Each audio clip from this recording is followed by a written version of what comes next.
Here's the Jeep Wrangler with a 4.3. It's got the spider injection. Haven't had any problems with it. Stock radiator probably worked just fine. I ended up changing this one out for an aluminum. It's got a automatic sensor electric fan that kicks in. So it's, you know, got one of those probes and it'll run after the engine turns off. But you can also run it into the computer.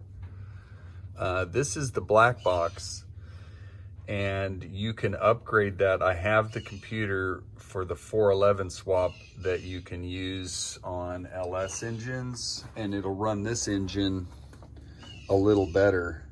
Supposedly it's a little faster, and you can program it easier basically. But you've got the OBD port over there and fuses for the engine. Everything else is run off of the original fuse box, with the exception of this. This is a Dakota digital box that lets you convert the tachometer and the speedometer because they're all electronic. So basically the signal is going into the tach area. There's instructions for all this. Basically just taking that signal from the engine and working this correctly, and you can configure everything. And same thing with the speedometer. They're all mechanical gauges. Those have just been popped in. They're auto meters that were popped in, and these are the original gauges for the YJ. So down here I've got the that's the Chevy shifter for the 231 transfer case, and it all fits in there pretty good. It's a 700 R4, and yeah, it's got a slip yoke on this guy. I'm gonna eliminate that with a slip yoke eliminator so I get rid of that snout, but it hasn't been a problem. I don't wheel this Jeep real much at all. It's really just a daily driver and cruiser. But I do have a slip yoke eliminator, and I'll make a new drive shaft, and so that'll get, you know, that'll correct that drive line a little bit. But like I said, it hasn't been a problem. I did replace seal in there, and up front, it's all, you know, it's all just basically a stock Jeep with a little bit of a lift. 700 R4, the K case model, which is a little heavier, but I mean, it's way overkill for this. Pretty stock exhaust setup too. Just got a little crossover there.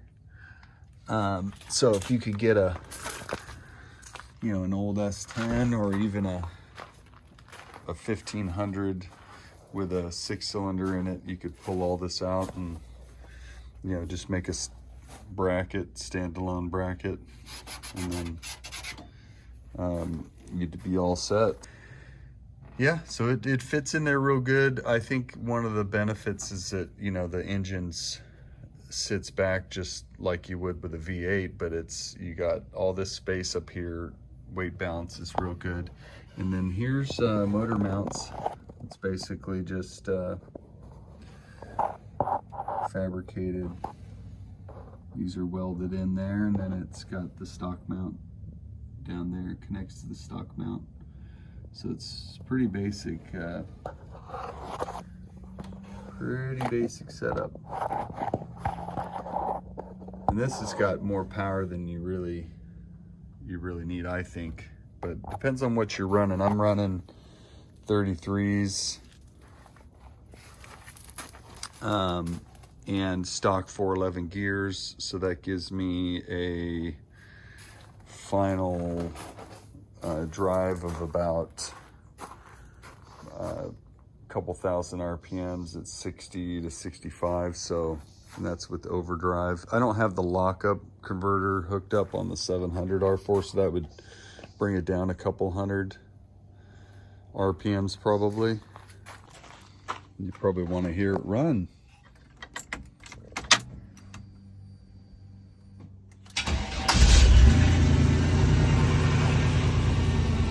So you got tack.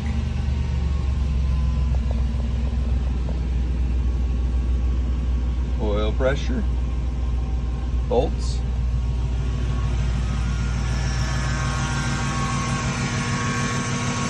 You know it's the GM. You can hear the power steering. Now I took the compressor out because I don't have any intent on running air conditioning, and then I just bypassed the, I ran a smaller belt. But then I was thinking about it after, and I was like, oh man, I should have kept that on there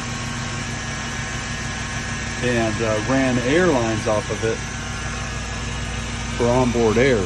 But again, this is more of a mall crawler, and I'll show you the proof.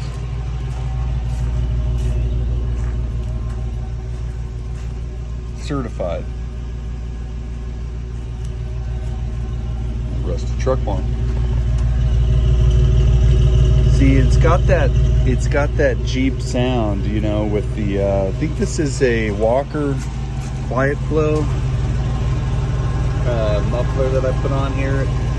It had a little bit louder sound on it when I got it, and this was already swapped in. I just did the finish work.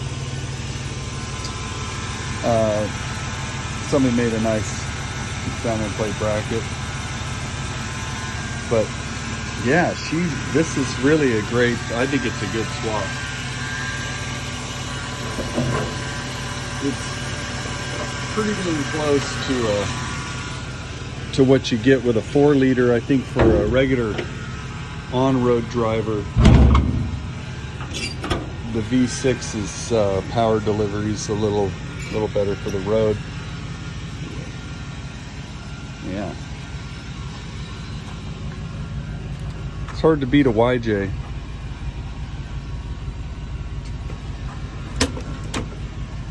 Bang for your buck, you know.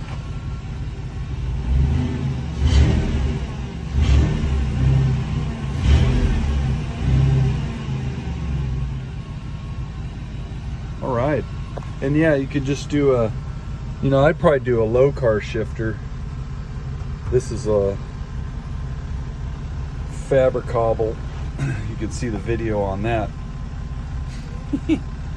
But I wanted a high shift scenario, so I just rigged that up. But I'm gonna switch over probably to a low car later on down the road when I got nothing else to do, which isn't gonna happen anytime soon. It's basically an S10 steering column, so might as well put a Chevy engine in it, right? All right. But as you can see, it fits in here pretty good. Hope that helps. If you've got any questions on doing this swap, just shoot them to me in the comments, and I'll be happy to send you any photos or videos about the Jeep and see if I can offer you any information you need. All right, have a good one.